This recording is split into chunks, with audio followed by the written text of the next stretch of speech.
आज वो दिन भी आ गया जिस दिन वो मिली थी। किसी के घर में खुशी खिली थी। कोई पराया था अपना हो गया, कोई अनजान था जान हो गया। किसी अकेले का कोई सहारा बन गया। कोई समझे या ना समझे, कोई समझे या ना समझे, पर वो समझने लगा। होता उदास तो खुश कर देता, प्यार इतना करता कि पागल कर देता। मांगता दुआ एक तो रब से 100 कर देता। हाय ये समाज और इसमें रहने वाले लोग, हम दोनों को जुदा करने का शोर। झूठ की कभी जीत ना हुई, लोगों की बातें कभी ठीक ना हुई।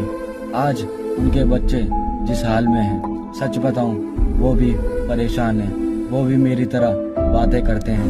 काश वो मिली होती, यही बवाल करते हैं। ये सब होते हुए लोगों को मेरी खुशी बर्दाश्त न हुई। उसके चले जाने के बाद फिर मेरी कभी उससे बात न हुई।